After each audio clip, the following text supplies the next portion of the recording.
Welcome to another weekly featured business brought to you by Visibility Impact and your host, James Moffat, where he will gracefully take our featured guest on a personal and business journey and stories that will inspire, educate, and engage you.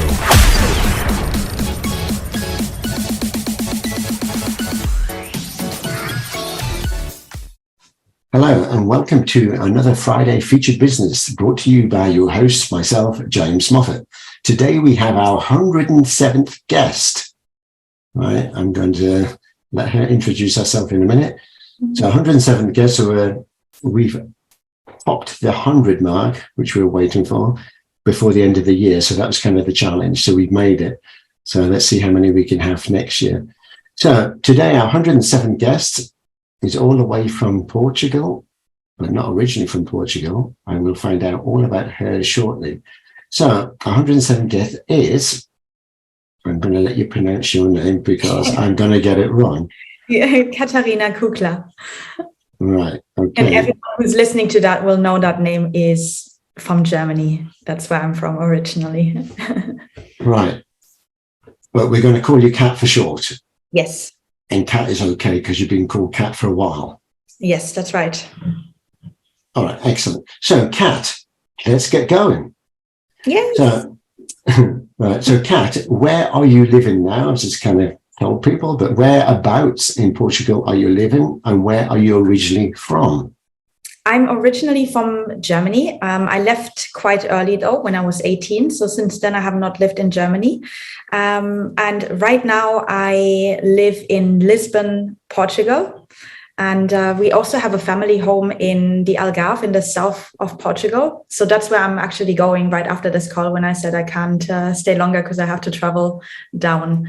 So I'm kind of in these two places, but most of the time I spend in Lisbon. Right. When you say we have the family, your family relocated from Germany? Yeah. My dad also moved to Portugal. So. All right. So you have siblings? No.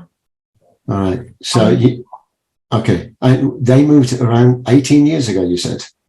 I moved when I was 18. I moved, not to Portugal. I studied first in Vienna, and then I studied in London, and then in Shanghai, and then back to London.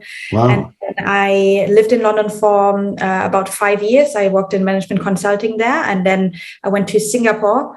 And when I came back from Singapore, this was when I moved to Portugal. And by chance, really, it was at the time that the pandemic hit.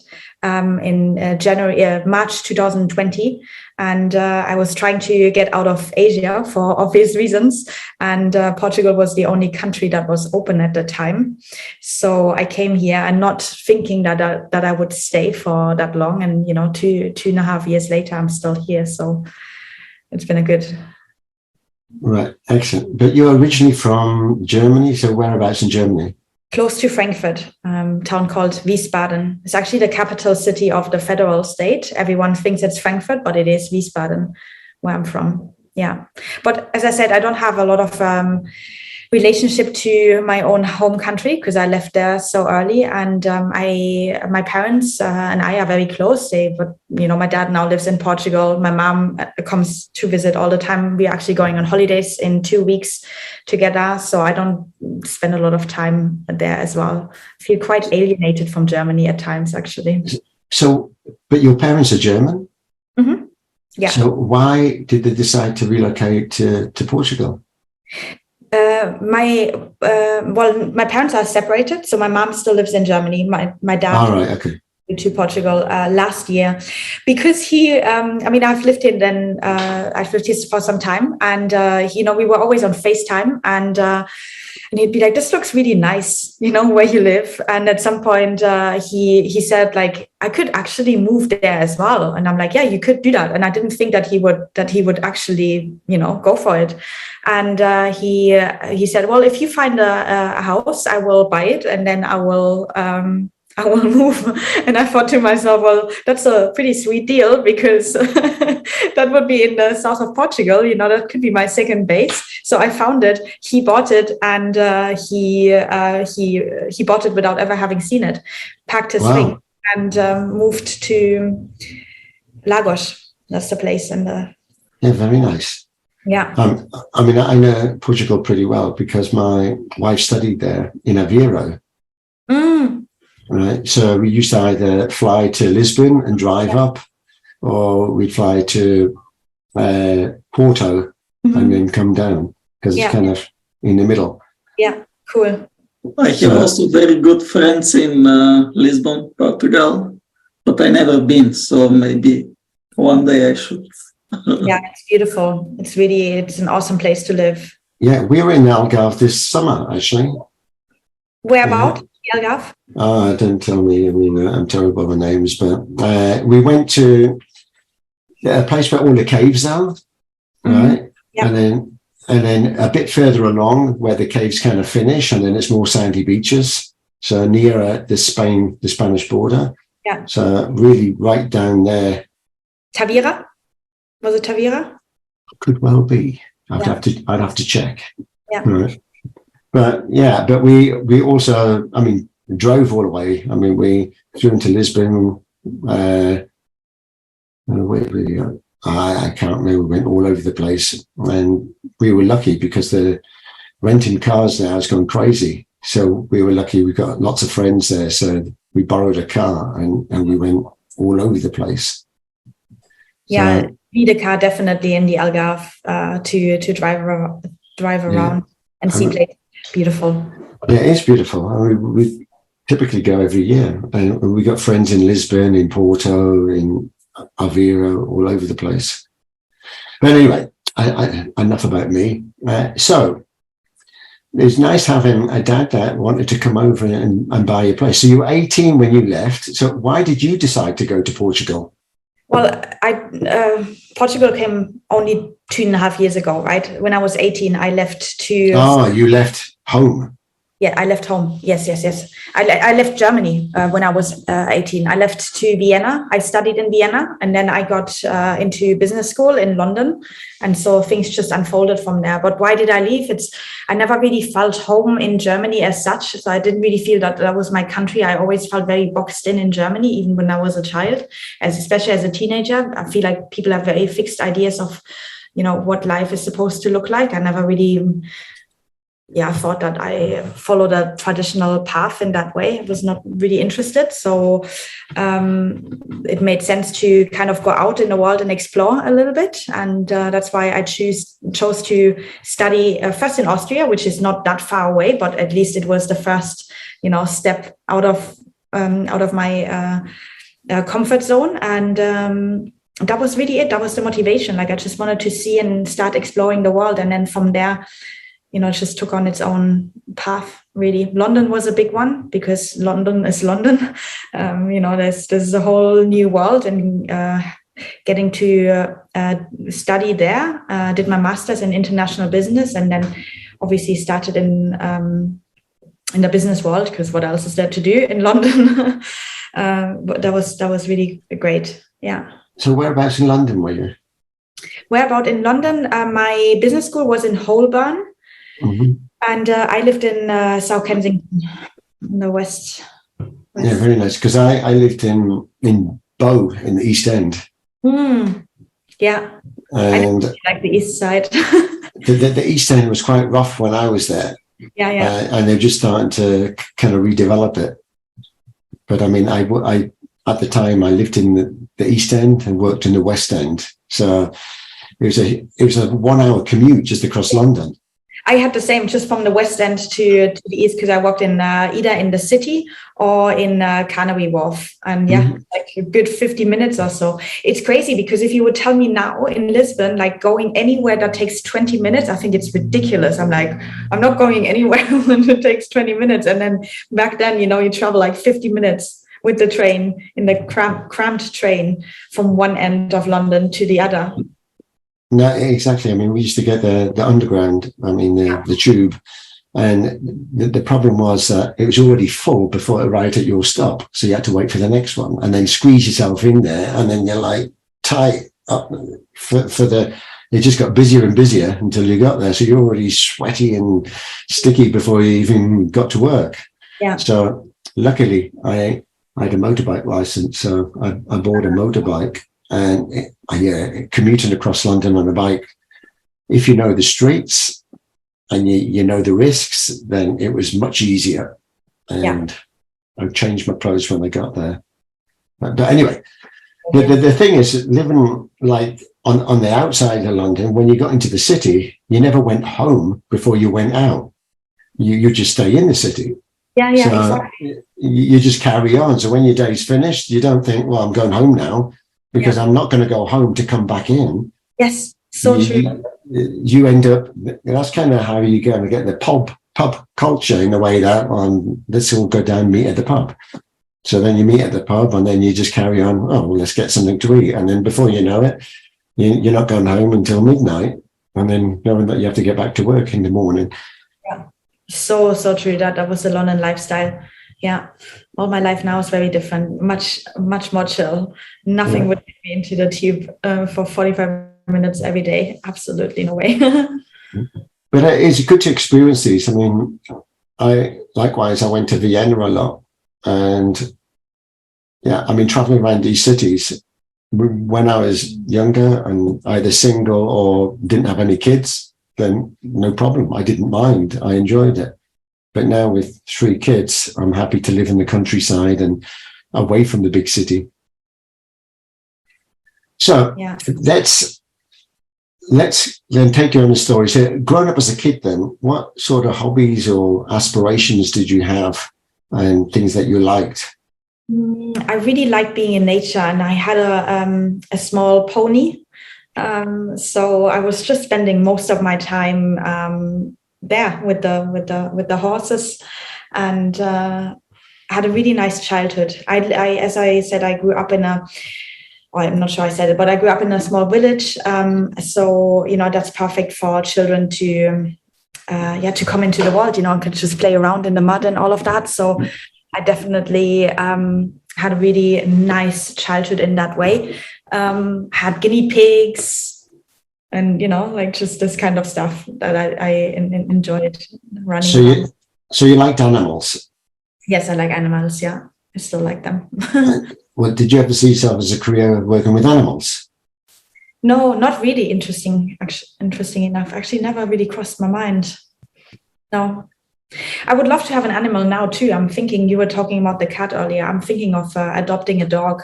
I think I need to manifest a bigger apartment first, because I want to have like a very active, like an Australian Shepherd dog. Oh, wow. Very smart, very active dogs. So I think I need to manifest a bigger apartment. But as soon as I have that, I will I will get the dog. But yeah, so that's what I loved as a child, being in nature with the horses, with my animals and pets, doing all kinds of sports, all kinds of activities I tried out. I always tried a lot already as a child, like tennis, athletics, piano, all kinds of stuff. I dipped my toes into all of them. I remember I still do that now. I still do things. I try a lot of things, and I don't always stick to them. So for example, I'd go tango dancing for a couple of years, and then suddenly I stopped. And I think this is always something that I already did as a child, like really being into something and then trying. So are you going to dance for us? If there's somebody to dance with, I would love it. There's no one here to dance with. You got no one there at home with you? No, I have no one at home. No. You could do it virtually. You could imaginary friend. You need somebody to lead you. But you still do the tango or other dancing? Occasionally. I don't find there's a community here in Portugal, but I don't really have not really connected with that community for, I don't know, I'm not spending enough time there, I guess. So for me, tango is all about the people, and the community and the energy and that. And since I don't have that, I have less incentive to go. But I also know, I have to. Yeah. So you prefer kind of older style dancing rather than more modern? Yes, you could say that. Yeah. I tell you what I do like. I actually love. It's the Charleston. Oh, really? Yeah. And the kind of it revived a few years ago actually, and kind of lots of young people were doing it, and they were having these competitions all around the world. And yeah, I love it. I just think it's like a very quick step and a lot of movement, but it looks great fun. It is, yeah. It is such a nice social activity as well, because you get to meet new people, but you also meet people that you that you see often, and it's you have a glass of red wine or so, you chat, you dance a little bit. I used to go to the salsa and bachata lessons and dancing for maybe 1.5 years or something.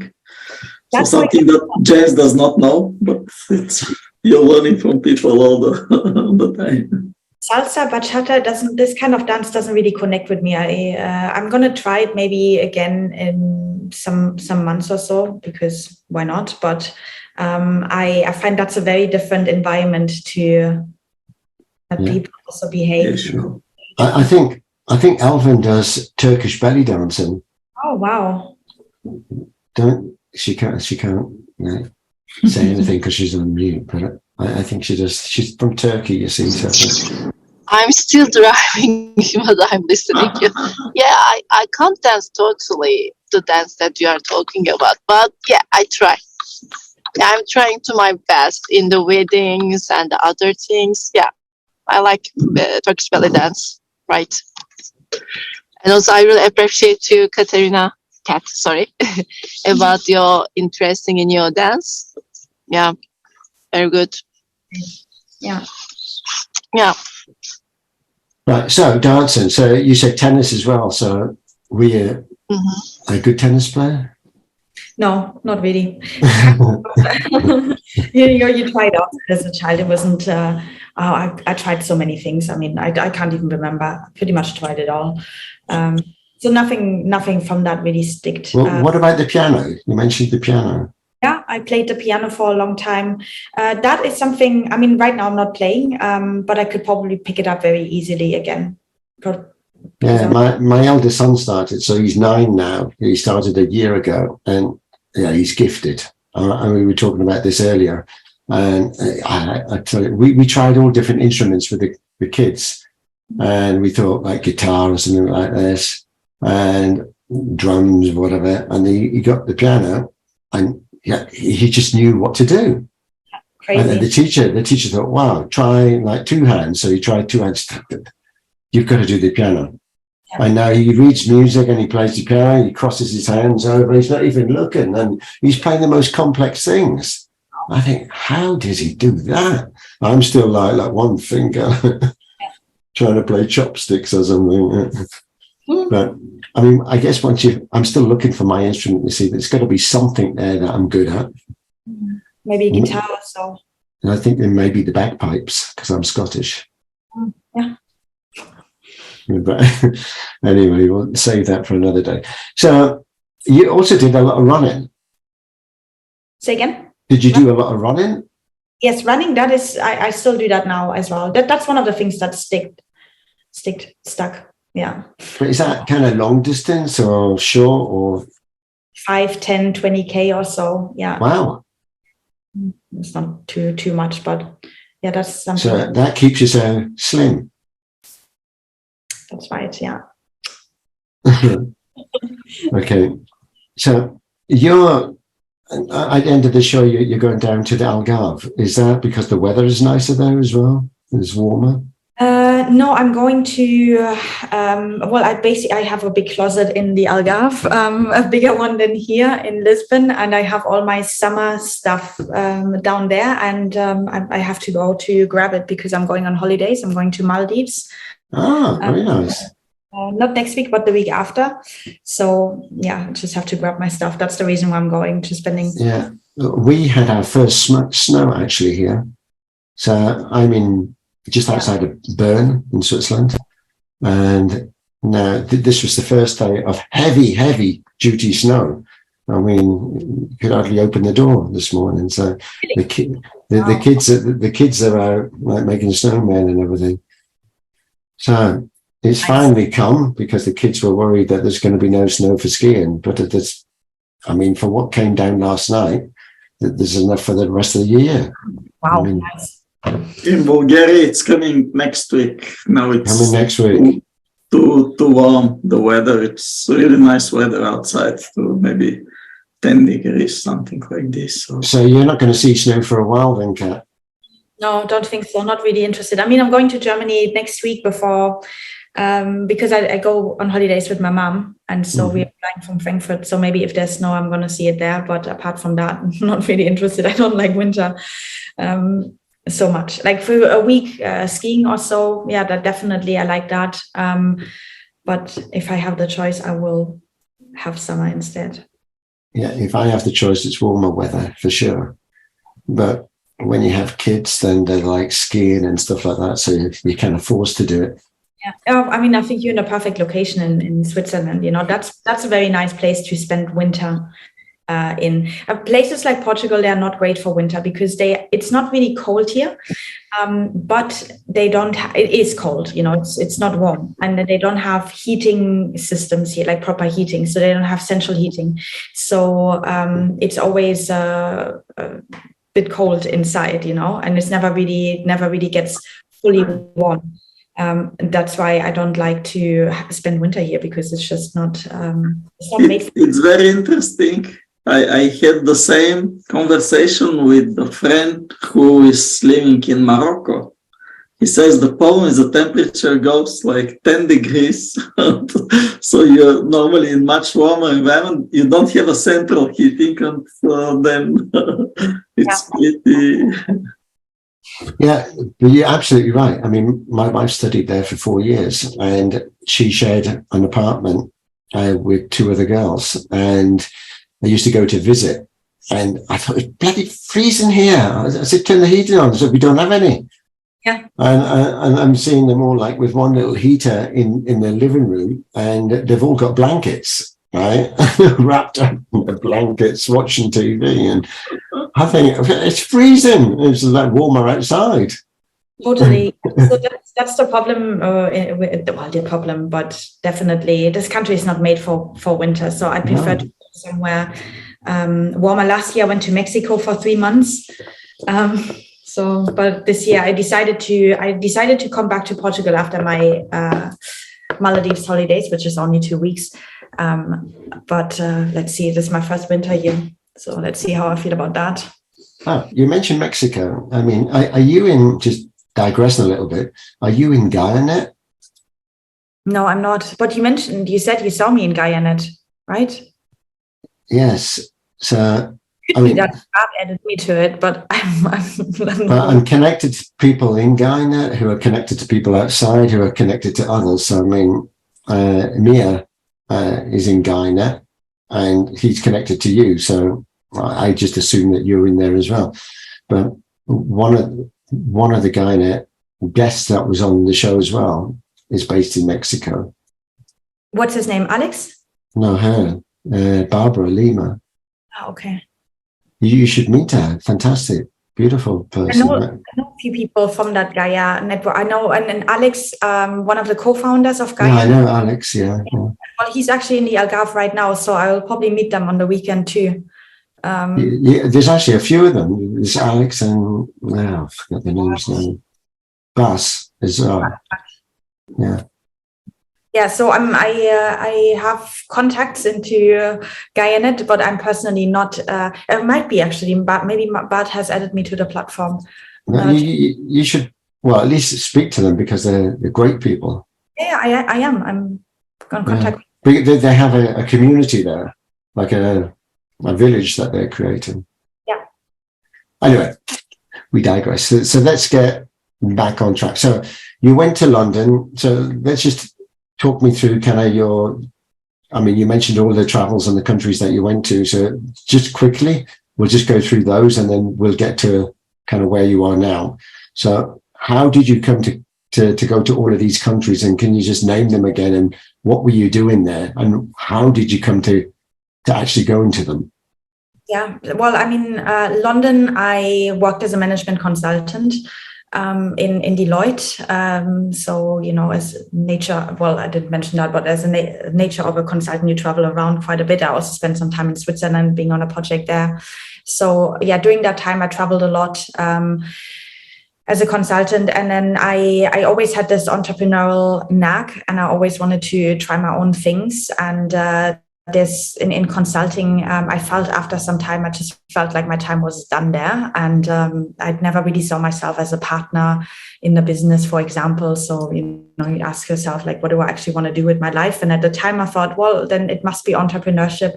Very naive also I didn't really know what else was out there. Just thought, well, then if it's not the corporate world, it must be entrepreneurship. And I knew somebody from university who was in Singapore at the time, and he already built a couple of startups. And long story short, he said, why don't you come along? And we built a startup together. I'm already starting an e-commerce company here. Why don't you just come along and see if you like it? And then I did that. And it turned out I didn't like building an e-commerce company.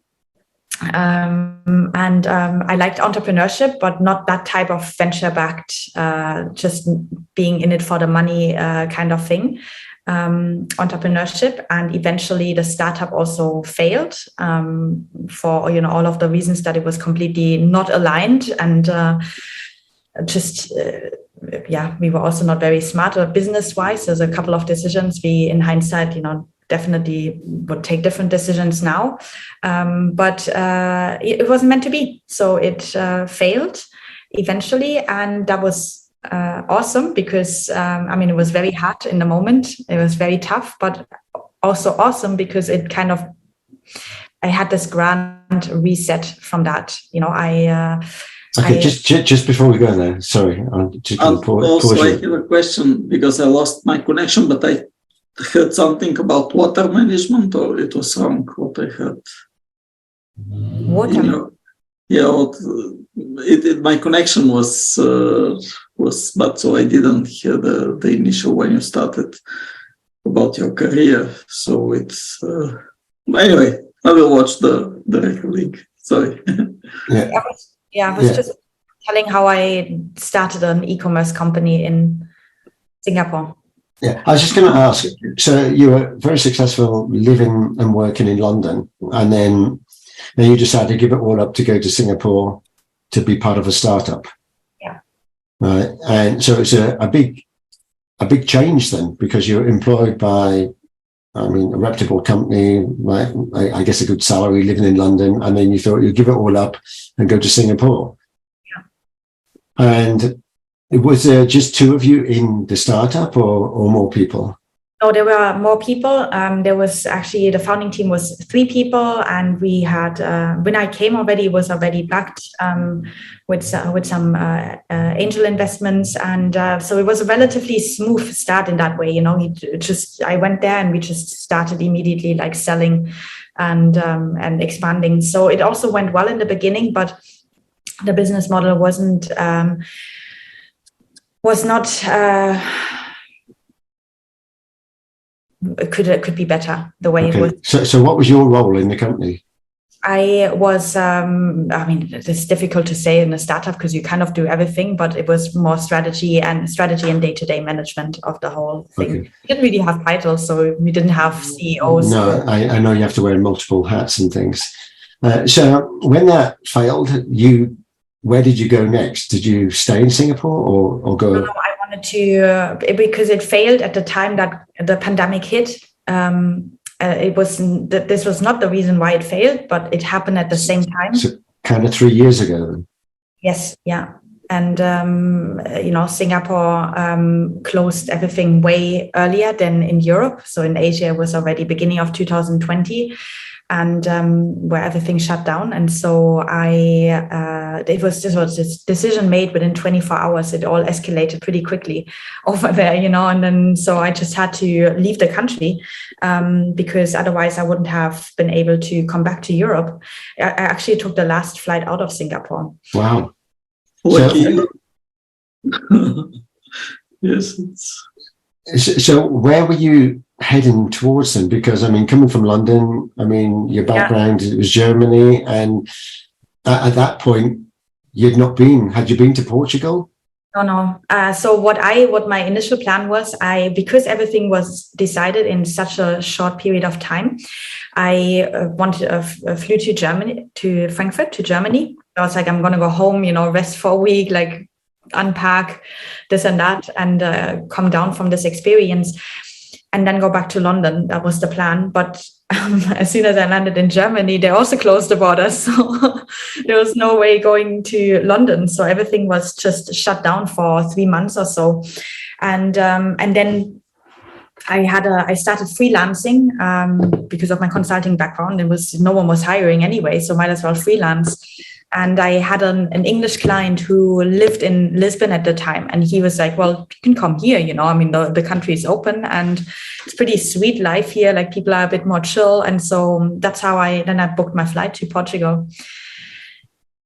Randomly, as I said, only country that was open in Europe. But the client must have been a good client then to give up where you're living to go there.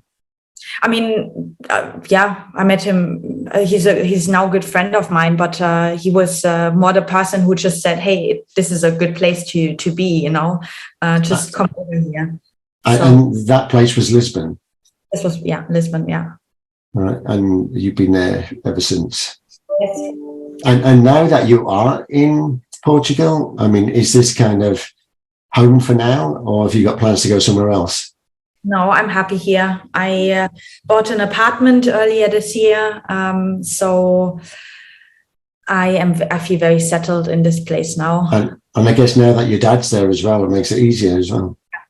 For sure, yeah, it's nice to have family here. But he's in Lisbon as well, or in 𝗪𝗪𝗪𝗪, which is 3 hours away from here. But it's nice to know I have family in the country. No, exactly. Yeah, it's amazing. Right. So now you're there. What are you still consulting, or are you doing your own thing, or you're doing a bit of consulting and starting your own thing, or what's happening? I do a couple of things. 2 years ago, I started a movement called humanplus, which is a community, a conscious community focused on spiritual development and purposeful creation. And that I started almost more than 2 years ago, actually. And in the beginning, we were just loosely running events and just experimenting with things. And now now we've introduced a membership to our community. So that's running now. I one-to-one also work as a business consultant still. Leadership development. Sometimes I do coaching and mentoring as well. Mentoring is part of humanplus too. So I wear also different hats, but doing my own thing.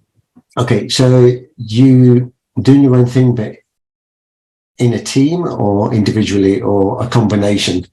Combination. When I work in as a business consultant, then it's usually then I'm freelancing. I am embedded in whichever team I'm joining, but it's not my team as such, just temporarily.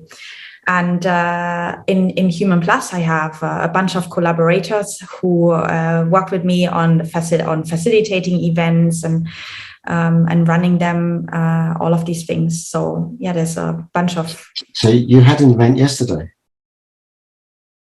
Yes, actually I did. Yeah, I did have an event yesterday. Yeah. I was just doing a bit of research, checking your profile and stuff, and I saw this event, so I'm just curious about it. So how did that go? Yeah, it was really nice. This is one of the signature events that we run at humanplus. It's called 360 Inquiry, where we bring people together and we facilitate a meaningful conversation around a specific topic. And we choose a new topic, of course, every time. This time it was around relationships. So we don't actually disclose too many details, so I won't do it here as well. But how it works is you get a topic, you get a question to inquire into. We explain how to inquire. So there's different techniques how you can do that. For example, we could be sitting now across from each other and we just stare each other in the eyes for 15 minutes, and then we answer one single question. So that kind of methods is what we use, and then we break people in different breakout rooms, and then they come back and they go on different in other breakout rooms again. And what that does, it really breaks up like these deep thinking mechanisms. So people really start to inquire and think deeply about, let's say their relationship with their spouse or with their business partner, or, and reach really deep conclusions and insights. It's very powerful. Okay, so the topic can vary as well. I mean, this was about relationships and things, but the next time it could be completely different. Completely different. Before we did intuition, ego, ego is a good one, and I think a very good one, which I've done, is fear. What is fear, and how do you deal with it? Yeah, that's exactly that kind of topic we inquire into, and you never know where the discussion goes as well. It's very fascinating, to just see how it evolves. Like even yesterday in the flow, we had 3 inquiries, and Fabienne, my co-facilitator, and I, we changed it as people were in the breakout rooms, because we felt that now we need to ask a different question. So actually we decided from next year onwards, we will not disclose the topic anymore. So people really have to come like completely open-minded, not knowing what to expect. So what type of clients are you looking for? I mean, because you do different things. I mean, there's this kind of workshop kind of business that is really more deeper than helping someone grow a business. So you have different clients for different things. You have both of these kind of running in parallel, and is there a focus that if you could just pick one, which direction would you go? Well, for humanplus, all I can say it's the level of consciousness and the willingness to explore yourself, and it could be 20 and you could be 60. So there's no, and you could be an entrepreneur, you could be a corporate leader. It doesn't matter. So when did you start humanplus? 2.5 years ago. All right. And how's it going? Yeah, good. That's what I just said. Like the membership is going like it is. So you started on your own, and now you've kind of got this virtual sort of team that you work with as well. And for the consultancy stuff, you still do that as well? Yeah. All right. Yeah. Just last week. All right. And you're happy to have both run in parallel, and you keep them both separate? Yeah, keep them both separate. But do you find that if you're working with one, you find that there could be a need for the other, or you just don't mix them? Don't mix them. Very different work. One is personal development, consciousness. The other one is business consulting. Can't really be mixed. But I like both. So why not do both? No, exactly. I mean, I do both as well. I mean, I do a lot of helping people find their true purpose in life, which is completely separate to helping someone grow their business. Although there are some overlaps. I mean, if you don't know what kind of business you want, maybe you need to go back to the beginning and find what your purpose is first before you start venturing out there trying to grow a business that you're not sure on. So on your journey now, I mean, what's next? Expanding humanplus, expanding our community, adding value to people that are in the community. That's what's next. Living a good life here in Portugal, enjoying life. And I don't have too many plans. Like I'm pretty life. And the programs, how do you deliver those? Are they typically online, or can they be face-to-face? Are they one-to-one or one-to-many in groups? 99% is online. Occasionally, I organize stuff here in Lisbon, which is probably also going to pick up more in the next few years or so, because people want to meet offline, which is understandable. But everything is online so that we can reach more people. And it's good. So when it's online, the beauty of online is it can be anyone, because in any country. So do you do it in a particular language? Do you do multiple languages, or just English? In English. How's your Portuguese, by the way? Non-existent. All right. But I must admit, in Portugal, it's one of the few countries you can go to and everybody speaks English. Exactly, yes. I agree. There's no need for me to learn Portuguese. Absolutely no need. I'm always, sometimes I get shit from people, having lived here for so long and not speaking a word, but it's really not required. Yeah. I mean, they'll just think you're this Irish girl, won't they? Who's this Irish girl not speaking any Portuguese? Yeah, but your English, I mean, we were talking about earlier. I mean, it definitely has a twang of different accents in it. And honestly, I could swear that you've spent some time in Dublin. One of my best friends is Irish, so maybe I have picked up a few words from her, or the accent of, I don't know. I really don't know, but people say all kinds of things. Some days I sound very German, other days I don't sound German at all. I cannot influence that as well. So it just comes out whenever. You're forgetting to be German. Yeah, I forget to be German. Right. Do you speak much German anymore then? No. It's mainly English. English, yeah. Yeah, I live in Switzerland and my German sucks. Yeah. I mean, the problem is, I think it would have been easier going to Germany or Austria, because then they speak near enough kind of high German. When you hear they speak Swiss German, and then it's full of dialect and slang and everything else. And in Bern, I don't understand a word. I mean, the kids come home from school and they're just speaking code to each other. I have no idea what they're talking about. Yeah, I don't even understand the Swiss. So, but you must know some Portuguese, though. Nope. No? I'm serious. I don't know any Portuguese. Not even bom dia, tudo bem? Bom dia, obrigado. Yeah, I know that. These are the two words. I know them as well. But that's all. Yeah, I know nothing, seriously. But it's not needed here. No, I've noticed. I mean, it is one of those countries. I mean, I feel very comfortable there because, all right, lazy as well. But I mean, I do speak some Portuguese. Wow, nice. I have a Portuguese boyfriend that covers that. Yeah? Anything. So he's teaching you? No, he doesn't. He just takes care of it. When it's mandatory, you just delegate the task. If I need, let him know. All right. So on your programs, I'm just curious about your programs. So, yeah, how deep do you go with your clients? I mean, you talk about consciousness as well, and spirituality comes into that.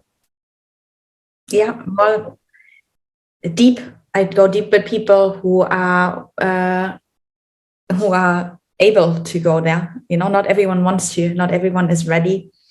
The people that are ready, they can go deep.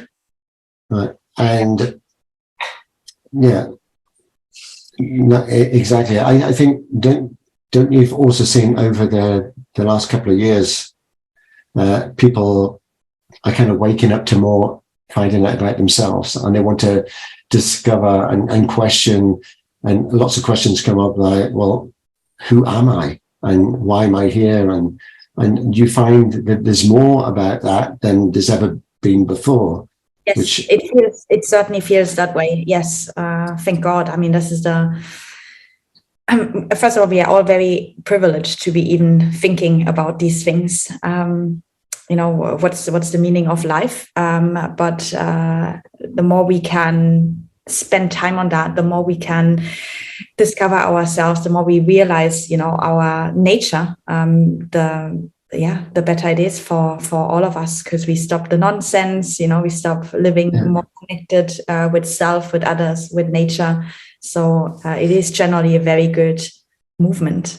Yeah, I see. I mean, you've had a similar background to me. I mean, I went to the corporate world. I mean, I kind of followed the corporate rules, did the corporate thing, had a reasonable salary, traveled the world with the corporate job. And then there was a turning point, and I decided I didn't want that anymore. I didn't want to be on a plane every week. I didn't want to do something that wasn't really me. There was nothing meaningful in it. The only thing that I liked was collecting the paycheck at the end of the month. But besides that, the novelty had worn off with the traveling, the hotels, the meetings.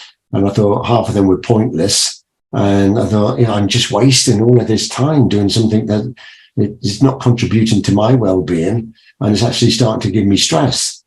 So was there a turning point in your career as well that made you think that I wanted to rediscover who I am and what's the values that I can bring? Because, I mean, you talk about nature, you talk about animals, you talk about consciousness and the programs that you do now. But was there something that was kind of steering that, or a moment that made you reflect on what you were having, that it wasn't what you wanted? Yes, 2 times when I left the corporate world. That's when I said my answer I thought was entrepreneurship at the time. And then I realized it's not just entrepreneurship. It's about discovering who I am and then living in alignment with that. And so then I went on a long self-discovery journey. And then, when my first startup failed, when I came back from Singapore, that was the grand reset. Then I was like, well, the corporate career didn't work out. The startup didn't work out, so might as well find out who I am and do what I actually want to do. And this is when humanplus was created. And this is when I started only accepting work that feels good and aligned and, according to my values and how I wanted to live my life. And for sure, that was the moment. So at that moment, I mean, when you wanted to kind of find out, and you had these questions as well, did you have someone to talk to about it? I mean, friends, or were you reaching out for the answers and thinking that I need kind of a mentor or a guide or a coach or someone that's going to help me on my journey because I don't have the answers? Well, I always had a lot of supportive people around me and conscious people that I could ask about things. But more importantly, I was able to give myself these answers because I just sat in stillness. I meditate a lot. That's where no one can give you these answers anyway. So you can bounce off ideas, you can share. Can be sparing partners for each other, but at the end of the day, you need to learn how to tune in and listen to yourself. And I always, not always, since 2014, I have a regular meditation practice. So that was my way of just finding out about myself and just sitting with that discomfort and sitting with the question marks and sitting with all of the things that I didn't know, but was curious to find out and see what comes up. So it's not so much, I believe, not so much needed to have a mentor or a coach, and these things they're certainly helpful, can certainly speed up things for you.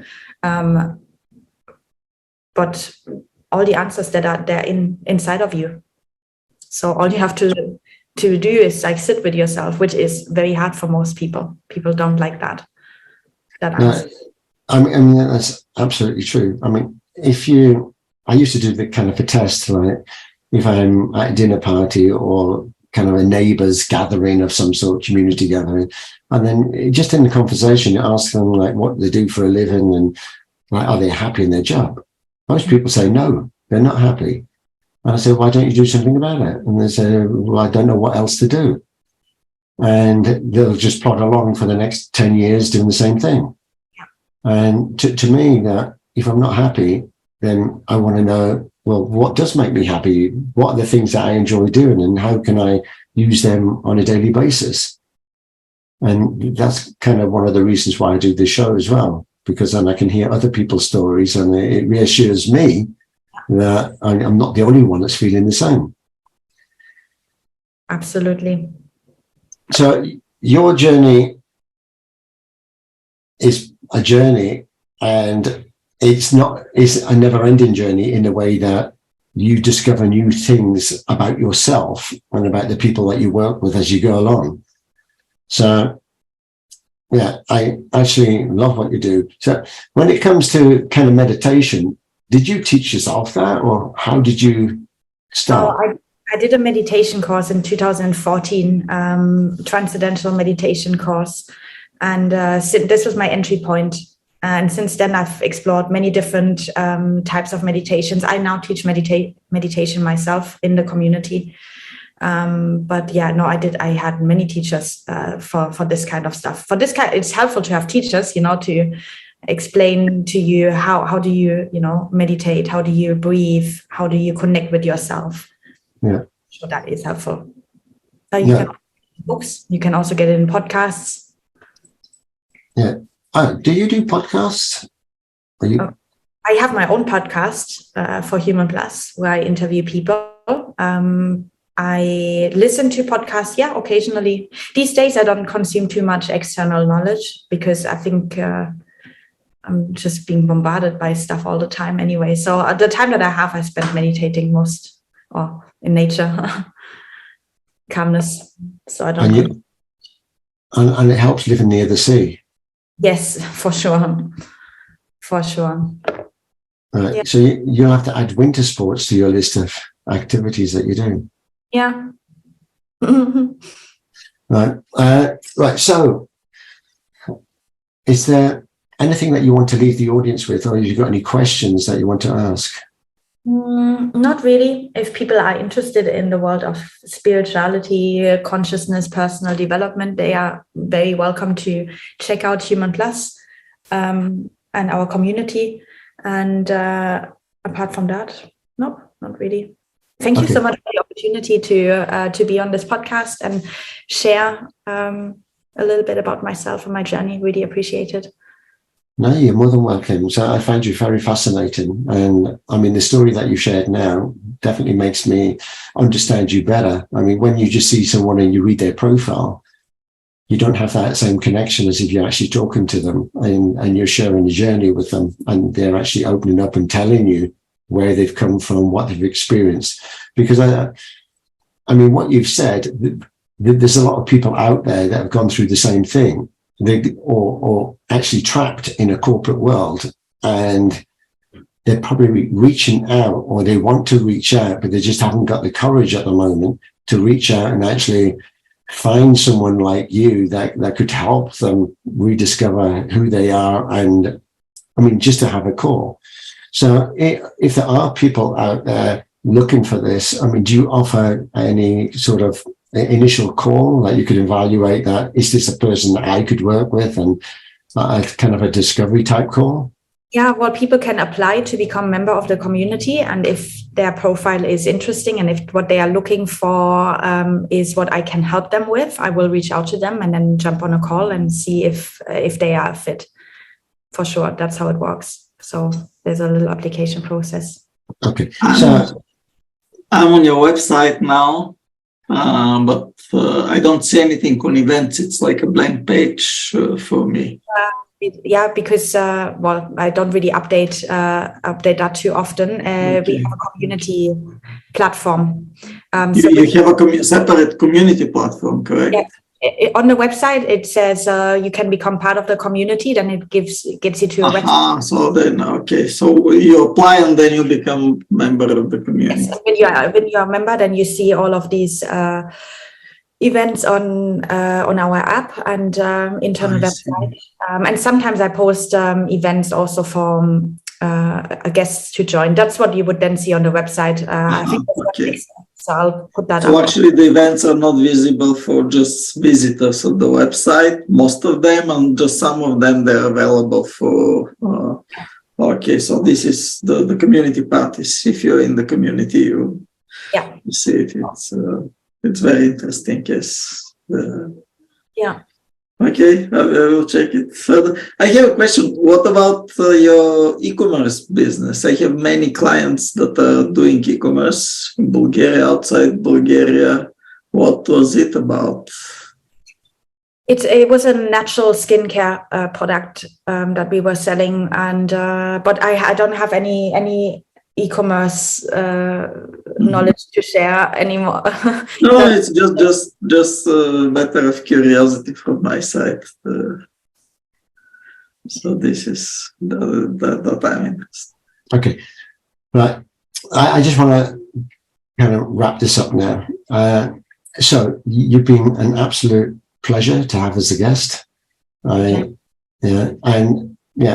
want to obviously share your links and everything in the chat so people can see them. So in the recording afterwards, so we can make that recording available for anyone that didn't watch the show.